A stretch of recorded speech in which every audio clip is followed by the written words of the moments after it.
प्रिय. लेखक डॉक्टर राजेंद्र माने. वाचक स्वर डॉक्टर अदिती काळमेघ. रमाकांत पोद्दार. 10 ऑक्टोबर. प्रिय जो, तुझं पत्र वाचलं. मध्यंतरी मला पत्र लिहायला वेळ झाला नाही. लागोपाठ तुझीच 2 पत्र आली.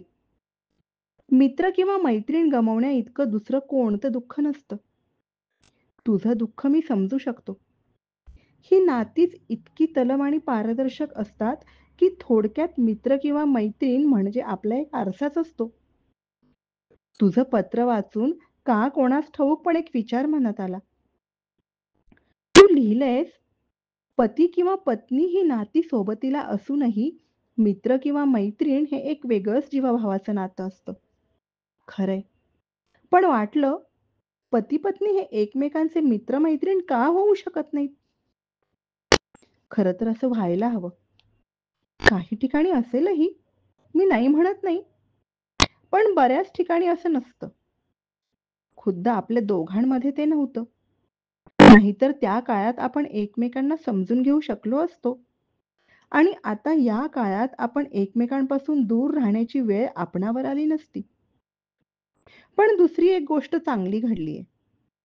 पत्रांमधून आपल्या दोघांमध्ये मित्र-मैत्रीण हे नातं निर्माण झालंच की. जो मित्रांच्या बाबतीत का कोणास ठाऊक, पण मी मात्र म्हणावा इतका सुदैवी नाही. आज या घडीला मागे वळून पाहिलं तर दिसतं, एकही जीवाभावाचा सोबती आयुष्यात निर्माण झाला नाही. आजपर्यंत जे सोबती जवळपास आले, त्यांच्या मनात काही ना काही हेतू होते. कोणाला नाटक पाहिजे असायचं, कोणाला नाटकात काम करायला संधी पाहिजे असायची. त्यामुळे त्यांच्या माझ्यात निर्माण झालेली नाती ही त्या काळापुरतीच टिकली. जेव्हा मला माझं वैयक्तिक दुःख कोणाजवळ तरी व्यक्त करायची वेळ आली, तेव्हा अशी एकही व्यक्ती नव्हती की जी माझं दुःख टिपू शकेल. मग माझ्याच मनाची घुसमट वाढत जायची. बंदिस्त ज्वालामुखीसारखा हा सगळा उद्रेक मनातल्या मनात दबला जायचा आणि शेवटी तो शमवण्यासाठी म्हणून पिणं हा पर्याय उरायचा. आणि मग पितानाही जाणवायचं. आतापर्यंत ड्रिंक्स घेताना जे लोक संगती असायचे, ते फक्त त्या बैठकीचेच साथीदार व्हायचे. 4 तास चांगले जातात, दारू प्यायलाही मिळते, म्हणून भोवती जमलेले. जो मित्र म्हणजे एक मन आणि 2 देह असं नातं पाहिजे. बऱ्याच दिवसांपूर्वी वर्तमानपत्रात एक बातमी वाचली होती.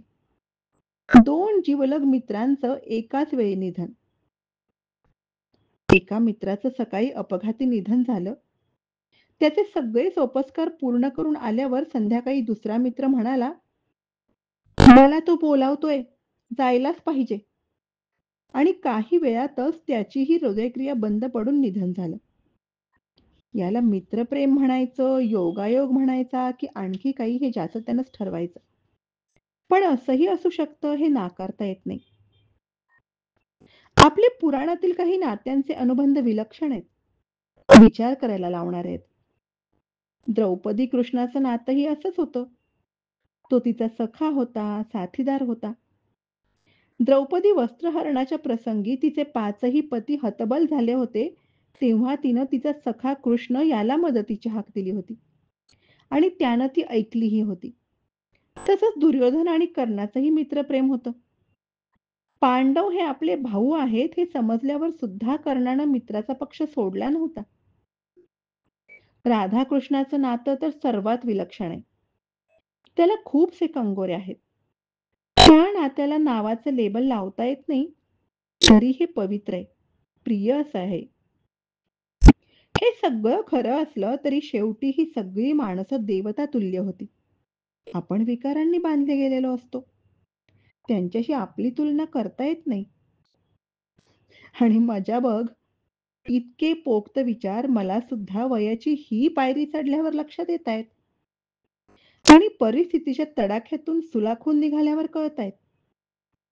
मला तुझ्या आणि अनंतातलं नातं त्यावेळी समजलं असतं, तर मग अशी वेळ येतीच ना, असा विचार तुझ्या मनात आलाच असेल की.